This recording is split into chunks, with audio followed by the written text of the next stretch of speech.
Jésus s'en alla avec ses disciples vers les villages situés dans la région de Césarée de Philippe. Chemin faisant, il les interrogeait. Pour les gens, qui suis-je? Ils répondirent, Jean-Baptiste. Pour d'autres, Élie. Pour d'autres, un des prophètes. Il les interrogeait de nouveau. Et vous, que dites-vous? Pour vous, qui suis-je? Pierre prend la parole et répond, tu es le Messie. Il leur défendit alors vivement de parler de lui à personne. Et pour la première fois, il leur enseigna qu'il fallait que le Fils de l'homme souffre beaucoup, qu'il soit rejeté par les anciens, les chefs des prêtres et les scribes, qu'il soit tué, et que 3 jours après, il ressuscite. Mais Jésus se retourna et voyant ses disciples, il interpella vivement Pierre. Passe derrière moi, Satan, tes pensées ne sont pas celles de Dieu, mais celles des hommes.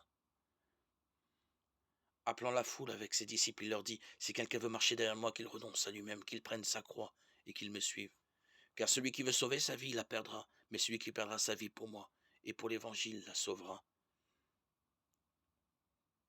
Quel avantage en effet un homme a-t-il à gagner le monde entier en le payant de sa vie? Quelle somme pourrait-il verser en échange de sa vie? Si quelqu'un a honte de moi et de mes paroles dans cette génération adultère et pécheresse, le Fils de l'homme aussi aura honte de lui quand il viendra dans la gloire de son Père avec les anges. Et il leur disait, Amen, je vous le dis, parmi ceux qui sont ici, certains ne connaîtront pas la mort avant d'avoir vu le règne de Dieu venir avec puissance. Marc 8, 27, 38.